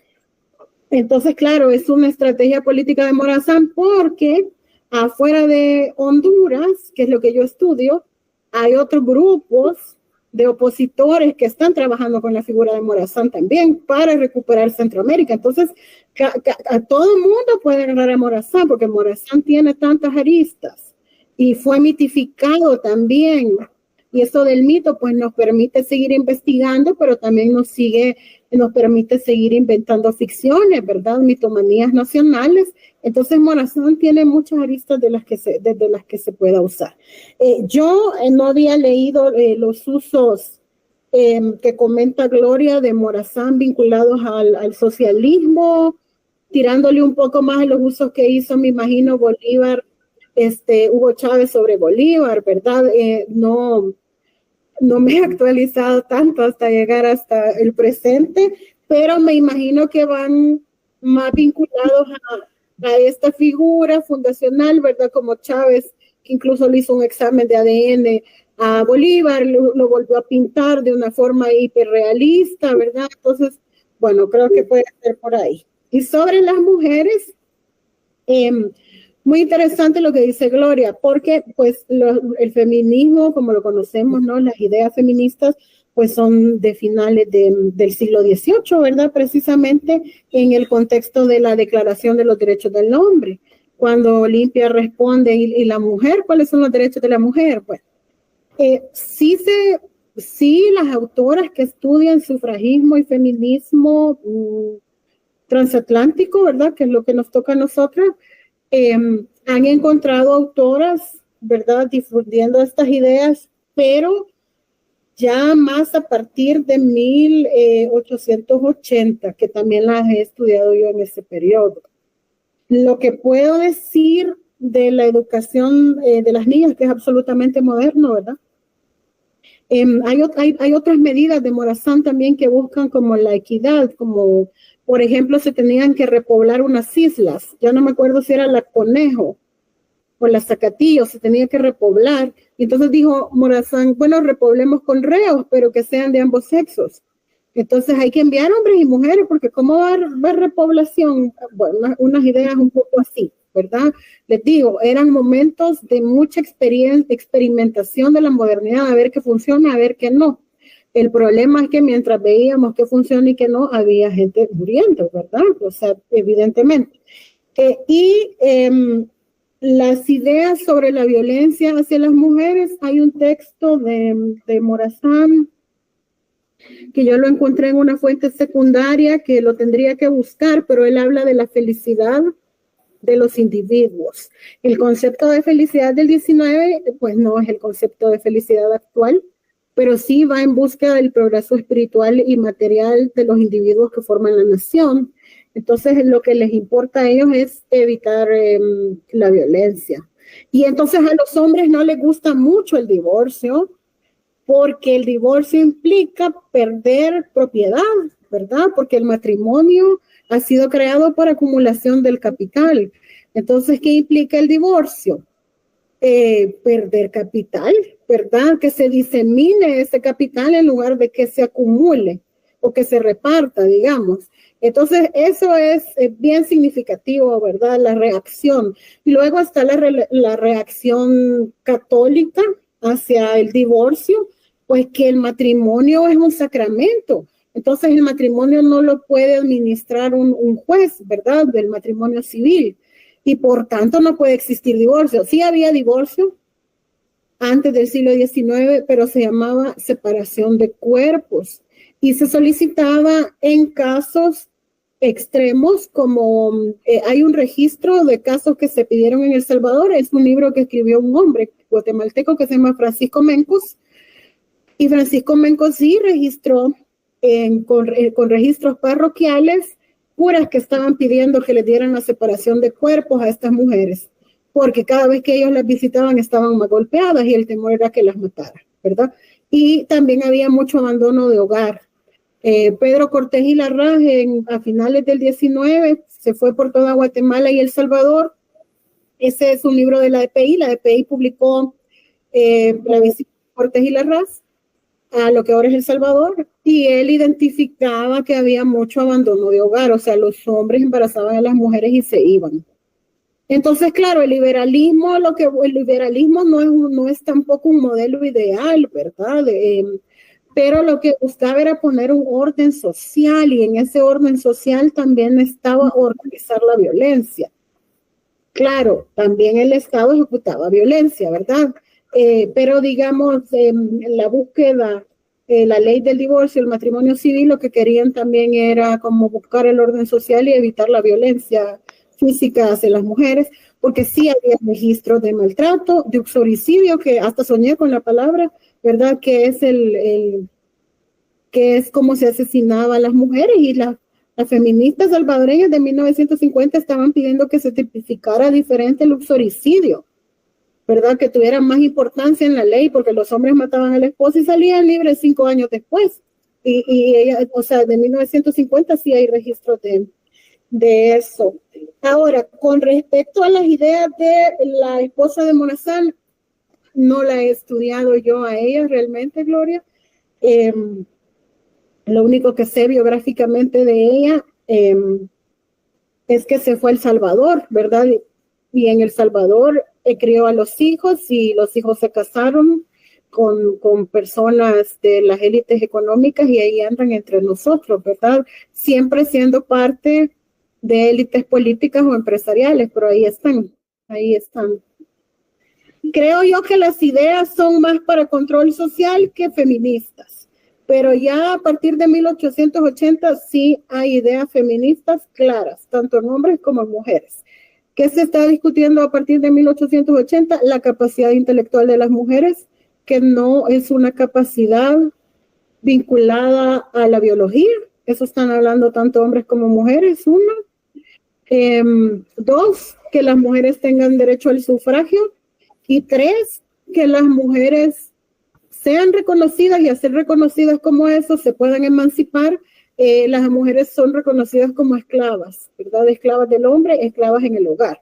El hombre es el esclavo de las fábricas y la mujer es la esclava del hogar. Es un pensamiento marxista también, pero es lo que se estaba debatiendo en 1880. Gracias. Bueno, hay una pregunta aquí. No sé si hay más en este momento. Yo quiero una. Hay 4. Sí, dale. Podemos ir de 2 en 2, porque si no ya ven que yo me pierdo. Está bien, vamos de 2 en 2. Puede ser breve. Bueno, gracias por la ilustración. ¿Qué vinculación hay entre lo que hoy por hoy conocemos como independencia y lo que han venido haciendo algunos presidentes, como el que ya se tuvieron acá en el país, que quieren tener una presidencia por siempre y para siempre? Entonces, ¿cuál es la relación entre hablar de independencia y un presidente que somete a la esclavitud a su pueblo? ¿Qué hay detrás de todo eso realmente? Esa es la pregunta. Espéreme, repítame, la voy a apuntar. ¿Qué hay, dice usted? ¿Qué hay de relación? ¿Qué vinculación hay entre esa idea de independencia y los presidentes como el que tenemos en El Salvador y ya se tuvieron, y estoy hablando de los dictadores, y que han tenido respuestas contundentes del pueblo, se han derrocado, ¿verdad? Pero que ellos hablan de independencia, pero que terminan sometiendo a su mismo pueblo. ¿Cuál es la vinculación realmente que hay detrás de todo esto con incluso órganos internacionales? Como voy a poner el ejemplo de lo que ha sucedido entre Israel y Gaza.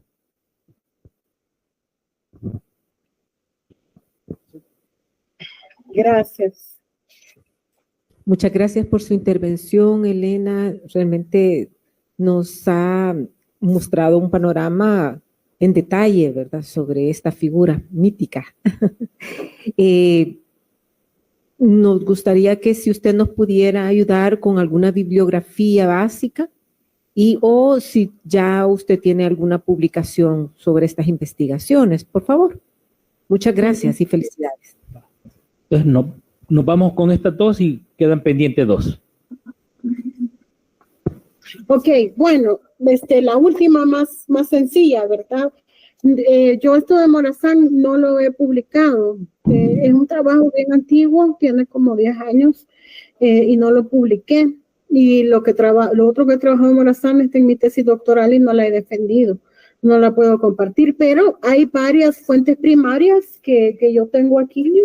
Bueno, no tan primarias, sino de los principales estudiosos de Morazán, como Longino Becerra, que es hondureño, el pensamiento de Morazán de Alberto Santana, que fue durante mucho tiempo el director del Centro de Investigaciones de América Latina de la UNAM, la carta de Morazán. Eso sí se lo puedo mandar yo a Pablo, ¿verdad? Y yo creo que estos libros están en la UCA. Los de Becerra, que son la circulación de libros entre El Salvador y Honduras, yo lo veo bien complejo, pero yo creo que sí se pueden encontrar.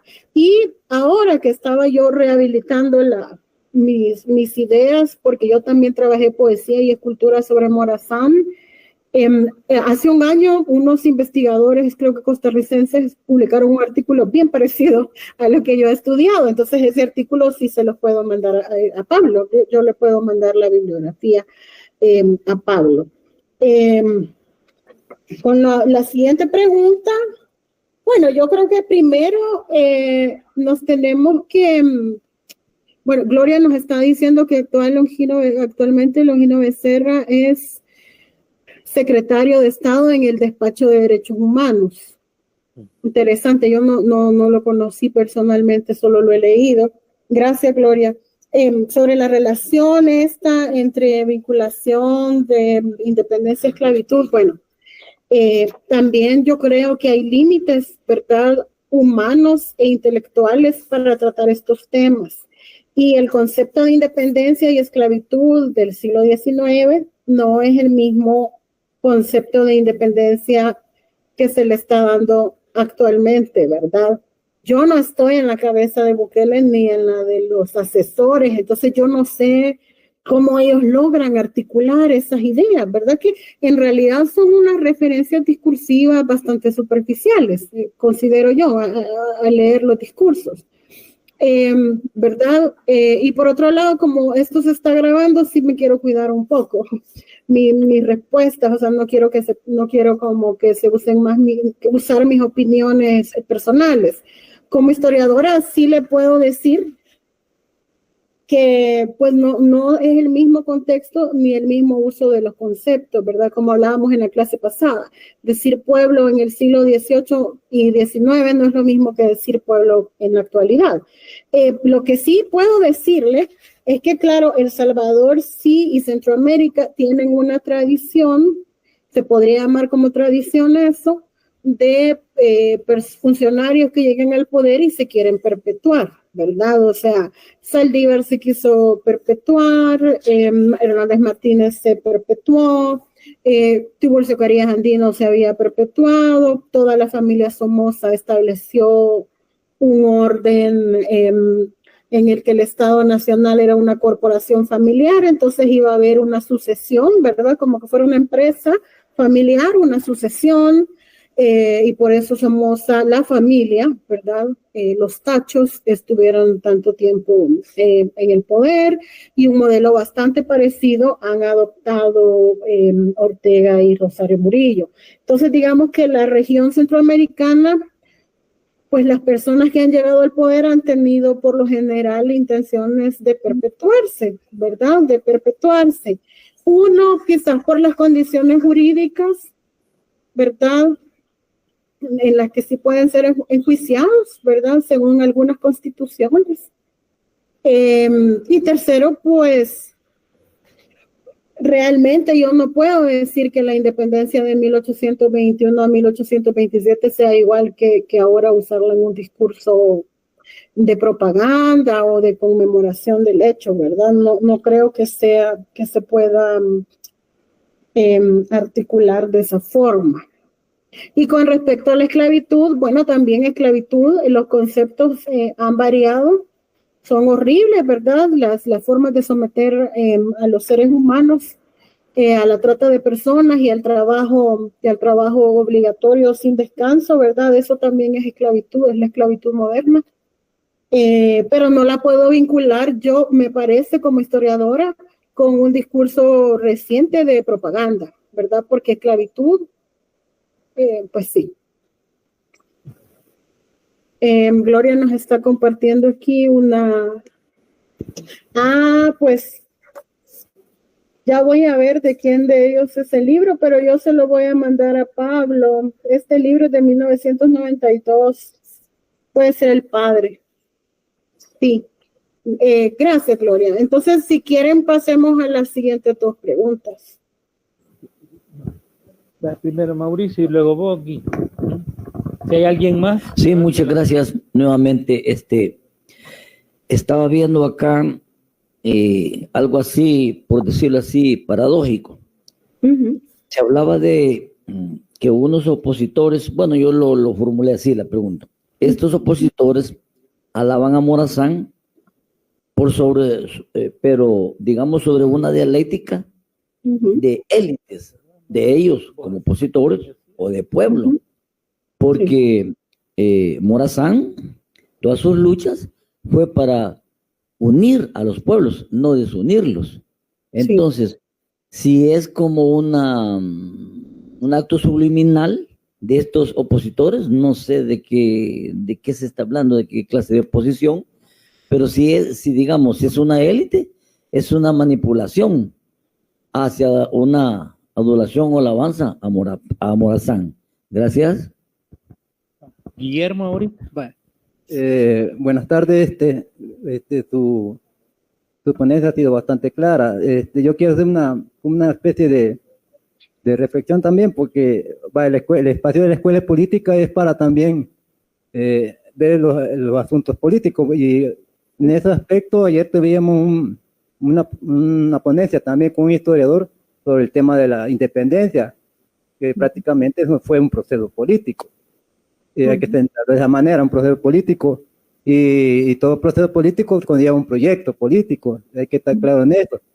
Francisco Morazán representaba un proyecto político, claro, siempre manejado por una élite, y este se contraponía contra otra élite, prácticamente con Guatemala también, porque ahí era bien fuerte el poder, eran los vestigios de la colonia, había mucho interés económico, y también hay que plantear que Centroamérica estaba insertado ya en el mercado mundial, era exportador de materia prima.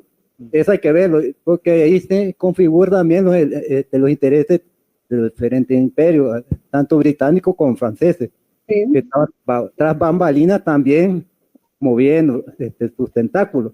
Entonces, y también la otra pregunta es, y también se surgió ayer también eso, que si era tan viable esa propuesta materialmente también, como liberales, si era tan viable ante un pueblo tan, digamos, porque todo proyecto tiene que tener una base social, no solo las cabezas, como la élite, sino que, porque aquí hay que tener en cuenta también cuál era la población mayoritaria en ese momento. No se habla de los indígenas. Inclusive cuando se hacen las reformas morazánicas, surge un levantamiento indígena en 1833, con Anastasio Aquino. Sí. Por las reformas morazánicas. Entonces ellos iban perdiendo también sus espacios que tenían durante la colonia, con la constituyente de Cádiz. O sea, hay muchos elementos que conlleva que tan viable era el proyecto de la élite en el momento, sin la base social. Inclusive en El Salvador yo más o menos he estudiado, aunque hay poca biografía para en esa época, porque solo se encuentran cosas, anécdotas, cosas así, pero no a profundidad. Pero aquí la élite, digamos, salvadoreña les costó consolidar el Estado salvadoreño hasta la época Saldívar, que ya empezó a tener un ejército regular, porque era el primero que fundó un ejército regular. Los otros señores como Morazán, Francisco Dueña, Gerardo Barrios, eran los que ellos tenían, eran caudillos que tenían seguidores, pues, eran milicias prácticamente, no eran ejércitos profesionales. Entonces hay muchas cosas que por eso se ve estas guerras a veces, y esto hay que tocar el lado económico también. El Estado, pues, después de la independencia, estaba endeudado, pues también, inclusive esas deudas que se le debía a Inglaterra se pagó en el siglo XIX, todavía hay un escrito de eso, pero en fin, esa es la pregunta, ¿qué tan viable eran en su momento esas ideas liberales, prácticamente? Tomando en cuenta la población, que era tan heterogénea, pues, y con sus propios intereses, tomando los campesinos también, que ellos fueron prácticamente los más perdedores. Ahí me quedo. Sí. Muchas gracias, don Oscar. Sí, bueno, a mí esta reflexión... Con esto vamos a ir cerrando, así es que al responder también trata de hacer tu cierre, por favor. Don Guillermo, perdón. Bueno, entonces quizá yo lo que quisiera aquí, bueno, es comentar que el compañero que habló antes de don Guillermo, pues sí pone de manifiesto que siempre que hablemos de Morazán y del proceso también de independencia, todos los asuntos son paradójicos, ¿verdad? No hay una cosa como plana para acercarse a Morazán. Y yo creo en realidad que el comentario de don Guillermo es como bien, es un buen cierre, ¿verdad? Porque él plantea varios puntos que no toqué, pero que tenía apuntados. En primer lugar, la relación y las investigaciones, lo que los historiadores han investigado hasta ahora, las tropas morazánicas o los simpatizantes, las milicias, ¿verdad? Centroamericanas, las que participan con Morazán de parte de El Salvador, pues sí hay élite, ¿verdad? Uno de ellos es el papá de David Joaquín Guzmán, que es Joaquín Eufrasio Guzmán. Si ustedes van al cementerio de San Miguel, ahí está la tumba de él y dice soldado del ejército morazánico, pero él llegó a ser presidente de la República, ¿verdad? Entonces estamos hablando de gente vinculada, ¿verdad?, a las élites regionales. Dos, la tropa, la base social, como dice don Guillermo, la tropa o las milicias, que son un tema bien importante para estudiar en el siglo XIX, debieron ser, como dice don Guillermo, una población mayoritariamente indígena. Pero las construcciones históricas, ¿verdad?, de Centroamérica son construcciones desde las élites, entonces son escritas desde el racismo, ¿verdad?, donde hay una exclusión. Donde podemos ver algunas fuentes de este periodo que hablen precisamente de estrategias racistas, como las veríamos nosotros desde el presente. La educación en Guatemala se proclamó educación castellanizada. La educación se llamaba homogeneización de la lengua en Guatemala. Entonces era para que se aprendiera obligatoriamente castellano en las escuelas, y eso era visto en ese momento absolutamente moderno, ¿verdad? Pero cuando yo estaba en clase le digo a mi profesor, por eso es racista, es excluyente, porque están perdiendo sus idiomas, ¿no? Pero en el siglo XIX se veía como un asunto de modernidad. Entonces la modernidad es cruel también, porque la modernidad aplasta y anula y borra a los grupos populares y a las comunidades originarias. Entonces yo creo que eso es bastante interesante de lo que dijo don Guillermo. Y aquí la pregunta de qué tan viable es el proyecto de unión, pues sí, eso también se responde a los otros comentarios que hemos hecho. ¿Habrá sido viable o no si siempre estaba el problema de la delimitación de fronteras, ¿verdad? Y también las élites locales, las élites de cada estado nacional que querían tener relación directa con imperios económicos como Inglaterra y también, como estaba mencionando don Guillermo, a Francia. Yo creo que Centroamérica en el siglo XIX no era posible unificarla por estos mismos asuntos, ¿verdad? Élites locales que se van constituyendo obviamente en élites nacionales, delimitaciones de fronteras, y aunque sea moderno Morazán y piensen las mujeres, no tenían una perspectiva a ellos sobre la población originaria. Porque también a lo que está haciendo referencia don Guillermo es al patronato indiano que creó Isabel la Católica, ¿verdad? Que estuvo vigente toda la colonia y que tiene relación a las tierras a las que tenían acceso. También eso quedó decretado en un testamento de Isabel la Católica, es decir, son reformas que impactaron directamente la vida de las comunidades indígenas y que luego se va a repetir esta reforma hasta ejecutarse en 1880. Entonces, ninguna nación, digamos, creo que sí puedo ser bastante contundente con esta perspectiva regional. Ninguna nación de lo que ahora se conoce como Latinoamérica pensó en las comunidades indígenas y afrodescendientes cuando creó sus proyectos nacionales, fuera el proyecto nacional que fuera más liberal, fuera más conservador, fuera católico, fuera laico, fuera secularizante. No pensaron en esas comunidades y tampoco pensaron en las mujeres, que son parte también de esas comunidades. Porque la idea es que la ciudadanía en Centroamérica, yo he revisado las constituciones desde 1824 hasta la del 50 para saber qué era ser ciudadano, porque todavía no eran ciudadanas las mujeres. Era una ciudadanía letrada, era una ciudadanía ilustrada con propiedad, ¿verdad? Con algún grado de propiedad. Entonces, si pensamos en instrucción y propiedad o capital, pues la ciudadanía era sumamente excluyente, era una ciudadanía blanca. Entonces, no sé si les parece que lo deje aquí o alguno de ustedes pueda hacer un cierre. Y les agradezco mucho la atención. Un aplauso para Elena, gracias. Bueno, vamos al cierre, lo va a hacer Pablo Benítez.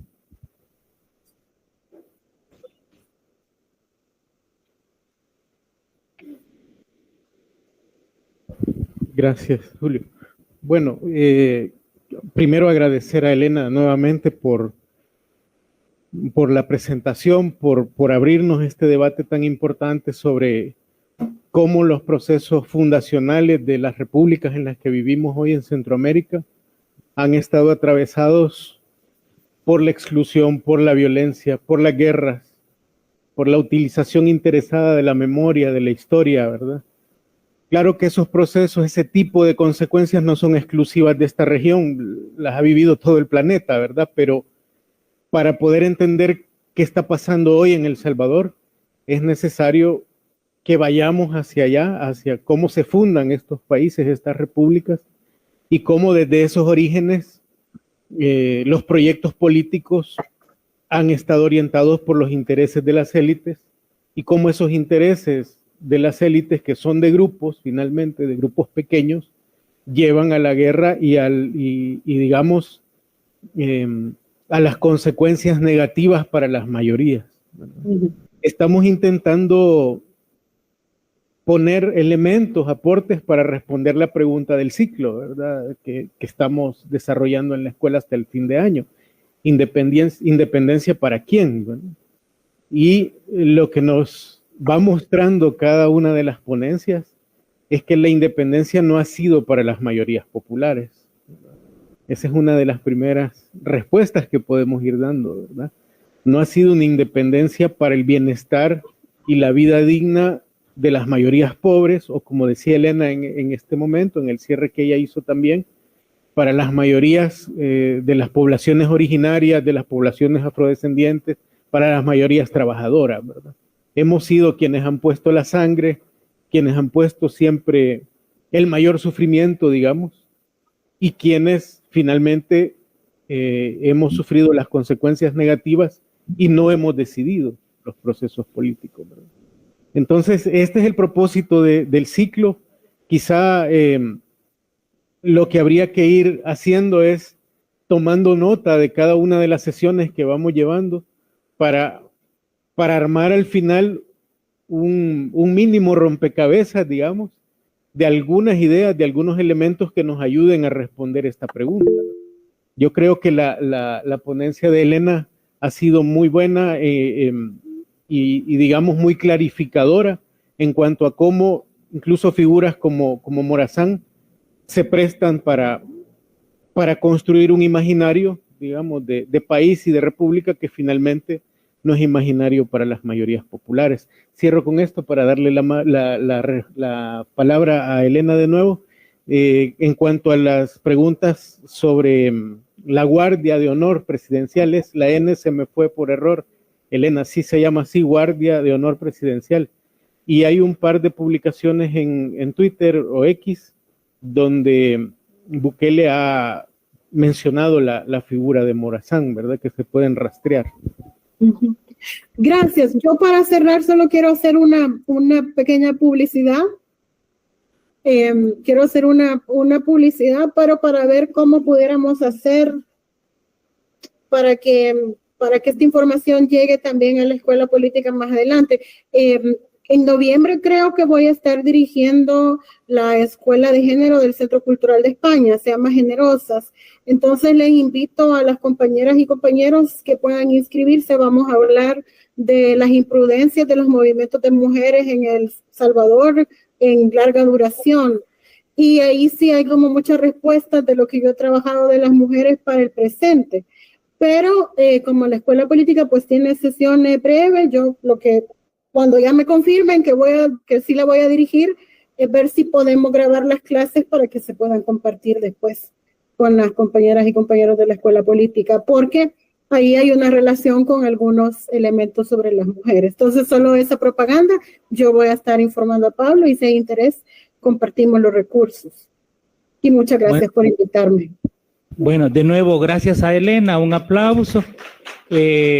También yo creo que es importante agradecerles a ustedes el venir. Sobre este proyecto de ciclo, yo he recibido comentarios muy buenos, hay gente muy interesada, creo que tuvimos una audiencia mejor que en otras veces en el Meet, pero también hubo comentarios bien débiles y negativos contra el proyecto. Alguien me llegó hasta decir que qué importancia tenía estar hablando del pasado cuando hay tantas cosas urgentes. Y es cierto, las urgencias apremian, pero acuérdense que nosotros hemos hecho una opción y es la de trabajar desde una plataforma formativa, educativa, ¿verdad?, que se llama Escuela Política para un Nuevo Proyecto, sobre la base de que proyectos políticos de origen popular prácticamente están ausentes. Hay un activismo, pero es un activismo que no genera proyectos, ¿verdad? Y esa es la diferencia sustancial. Y yo creo que todo el mundo tiene derecho a optar. Y es que les damos las gracias a ustedes por habernos acompañado. También la tarde fue difícil, el tráfico de San Salvador era un desastre este día y llegaron bajo la lluvia. Así es que muchas gracias, desen más bien ustedes un aplauso y nos vemos en 15 días. Gracias.